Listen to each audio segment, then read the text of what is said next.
আসসালামু আলাইকুম রহমতুল্লাহি বারাকাত।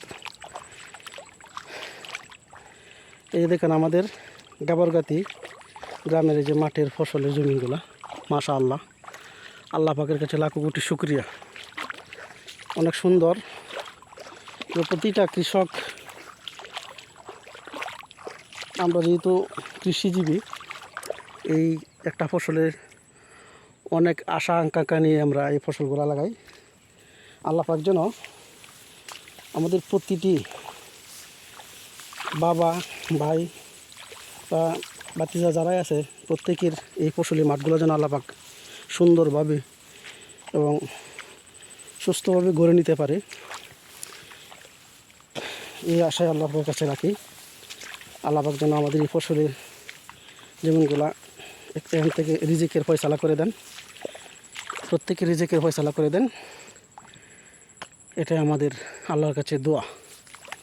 সকলেই দোয়া করবেন যেন আল্লাহ পাক এই মাটির ফসলগুলা প্রতিটা কৃষক ভাইয়েরা বা আমার বাবা চাচারা যারা এখানে কৃষি বা আবাদি ফসল করে বাইনচারীরা প্রত্যেকেই যেন তাদের ফসল গড়ে নিতে পারে।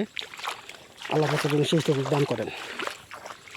আমি মূলত মাঠে কাজ করি না। আজকে একটা ক্ষেত, অনেকে বলে নিড়ানি, আমরা দেশে বলে বাসনি বা ক্ষেত বাসা, সাবা, এটাকে সাপ দিয়ে আসা এই ক্ষেতটা দেখতে আসলাম। এখান থেকে একটা ভিডিও ধারণ করলাম। দেখেন অনেক বড় এরিয়া নিয়ে আমাদের এই ফসলি মাঠ।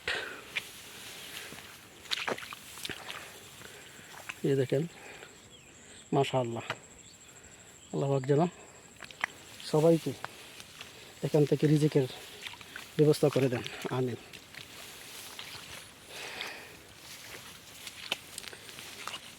এই শস্য শ্যামল সবুজ বরা আমাদের এই সোনার বাংলাদেশ দেখতে খুবই ভালো লাগে। যখন এই মাঠের দিকে চাই তখনই খুব ভালো লাগে। আলহামদুলিল্লাহ, মাশাআল্লাহ, ফসলগুলো খুবই সুন্দর। কারণ আল্লাহ পাক প্রত্যেকের ফসলের উপরে দিলের নেক মাকসাদ পুরা করেন।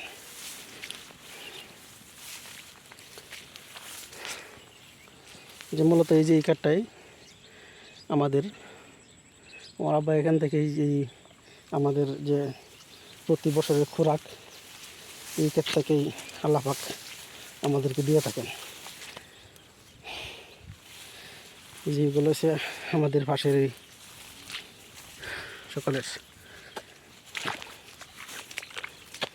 আর আমি অধিকাংশ থাকি তো দূর প্রবাসে, এগুলা কাজ করে অভ্যস্ত না, তারপরে আলহামদুলিল্লাহ করতে পারি আপনাদের দোয়া। মানে আমি কাজে গেলে, যে কোনো কাজে গেলে এত সহজে হার মানতে রাজি না। এটা আল্লাহ পাকের অশেষ রহমত।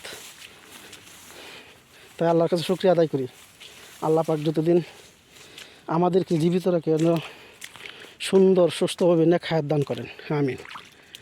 সকলেই যে জায়গা থেকে ভিডিওটা দেখবেন ইনশাআল্লাহ সবাই সাপোর্ট করবেন। ধন্যবাদ সবাইকে।